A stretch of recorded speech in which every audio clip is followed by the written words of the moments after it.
हमेशा से यही सुना है कि काशी मोक्ष की नगरी है।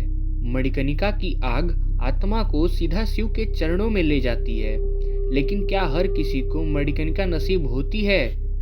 उनका क्या, जिनकी अकाल मृत्यु हो जाती है, जो एक्सीडेंट, हत्या या आत्महत्या का शिकार हो जाते हैं। गरुड़ पुराण कहता है कि ऐसी आत्माओं को न स्वर्ग मिलता है न नरक। वे भटकती हैं हमारे और आपके बीच में, एक अदृश्य दुनिया में जिसे पिशाच योनि कहा जाता है। हमारी काशी की इन रहस्यमयी गलियों में सिर्फ भगवान का वास नहीं है। यहाँ एक ऐसी जगह भी है जिसे दुनिया आत्माओं की अदालत कहती है।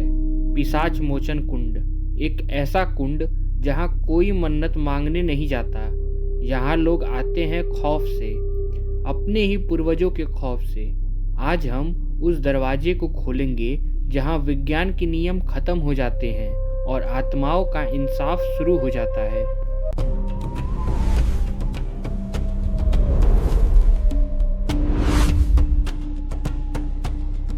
जब आप चेतगंज के इस पिशाच मोचन कुंड पर पहुंचेंगे तो सबसे पहले आपकी नज़र पड़ेगी इस पुराने पेड़ पर। इस पेड़ के तने को ध्यान से देखिए। इसमें हजारों लोहे के सिक्के और कीलें ठुकी हुई हैं।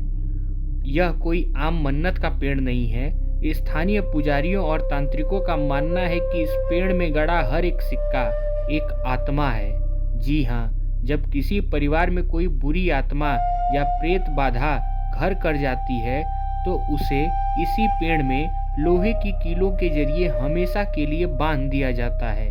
रात के समय इस पेड़ के आसपास का तापमान अचानक गिर जाता है। जो चीजें आंखों से नहीं दिखाई देती वे यहाँ महसूस हो जाती हैं। लेकिन ये पिशाच है कौन? क्या ये फिल्मों में दिखाए जाने वाले खूंखार भूत हैं? नहीं, शास्त्रों के अनुसार पिशाच वो ऊर्जा है जो अतृप्त रह गई। जिस इंसान की कोई बहुत गहरी इच्छा अधूरी रह गई हो या जिसने जीवन में अपार क्रोध और लालच पाला हो, शरीर मरने के बाद भी उसकी वासना यानी उसकी डिजायर नहीं मरती। वह बिना शरीर की वासना ही पिशाच है और यह ऊर्जा अपने ही परिवार के लोगों को सबसे ज़्यादा तकलीफ देती है। इस कुंड का इतिहास आज का नहीं है। वाल्मीकि रामायण में भी इसका जिक्र मिलता है। कथाओं के अनुसार प्राचीन काल में एक बहुत ही विद्वान ब्राह्मण था, लेकिन उसके अंदर ज्ञान से ज़्यादा अहंकार और लालच था। अपने बुरे कर्मों के कारण मृत्यु के बाद उसे पिशाच की योनि मिली।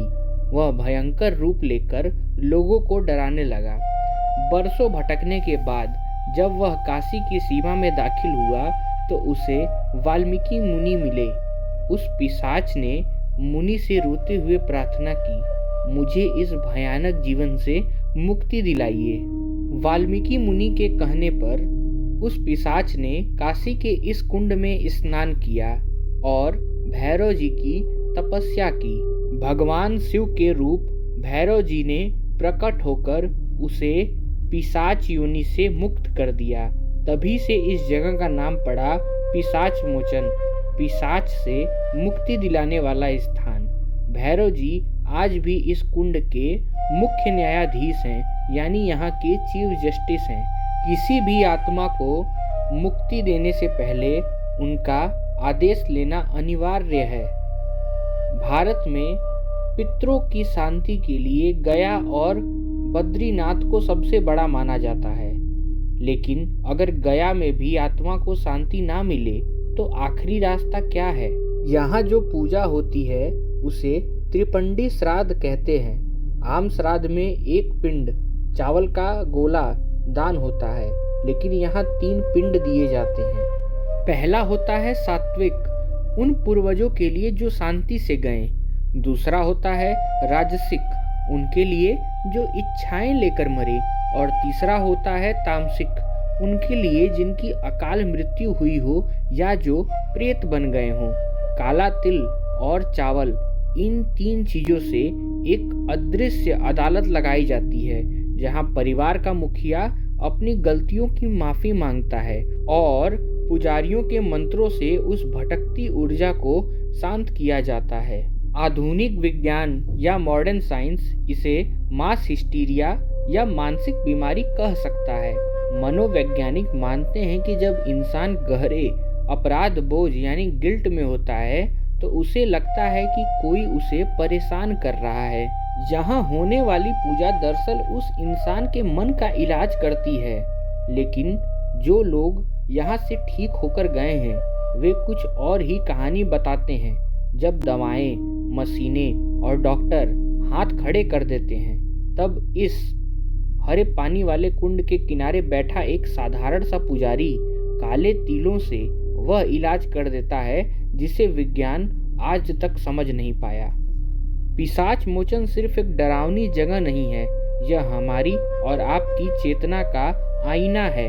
यह कुंड हमें सिखाता है कि जीवन में कभी भी इतना लालच, इतना क्रोध या इतना मोह मत पालो कि मरने के बाद भी तुम इस धरती को छोड़ न सको। मुक्ति सिर्फ शरीर से नहीं चाहिए, मुक्ति अपनी इच्छाओं से चाहिए।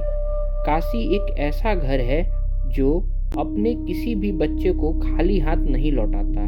जो पवित्र है उनके लिए विश्वनाथ जी हैं, जो पापी हैं उनके लिए काल भैरव हैं, और जिन्हें दुनिया ने भूत या पिशाच कहकर धुतकार दिया उन्हें गले लगाने के लिए पिशाच मोचन है। काशी एक ही शहर लेकिन दो बिल्कुल अलग दुनिया। जब सूरज ढलता है तो दशाश्वमेध घाट पर शंख और डमरू की गूंज से जीवन का उत्सव मनाया जाता है। चारों तरफ रोशनी होती है, लेकिन ठीक उसी वक्त शहर के बीचों बीच मौजूद इस पिशाच मोचन कुंड पर एक भारी सन्नाटा छाने लगता है। रात के अंधेरे में यहाँ का पानी और भी गहरा हरा और रहस्यमयी दिखने लगता है। दिन में जहाँ पुजारियों के मंत्र गूंजते हैं, रात में वहाँ सिर्फ हवाओं की सनसनाहट और दूर भौंकते कुत्तों की आवाज़ आती रहती है। यहाँ रातें आम इंसान की नहीं होती। आधी रात के बाद यहाँ देश भर के तांत्रिक, ओझा और अघोर विद्या के साधक आते हैं। उनका मानना है कि इस जगह पर पैरानॉर्मल ऊर्जा सबसे चरम पर होती है। यहाँ कोई भी अनुष्ठान छिपकर नहीं होता। खुले आसमान के नीचे कुंड की सीढ़ियों पर वो अपना काम करते हैं, जिसे देखकर किसी भी आम इंसान की रूह कांप जाती है। कहा जाता है कि रात के 12 बजे से 3 बजे के बीच पिशाच मोचन की हवाओं में वो लोग सांस लेते हैं जिनके पास शरीर नहीं होता। यहाँ के स्थानीय लोग और पुराने पुजारी अनगिनत कहानियाँ सुनाते हैं। ऐसी ही एक कहानी है बिहार से आए एक परिवार की। उनके 25 साल के नौजवान बेटे की आवाज़ अचानक एक दिन बदल गई। वह एक 70 साल के बूढ़े आदमी की आवाज़ में बात करने लगा, जो उनका अपना परदादा था, जिनकी मृत्यु 40 साल पहले एक दुर्घटना में हुई थी। उस लड़के ने खाना पीना छोड़ दिया था।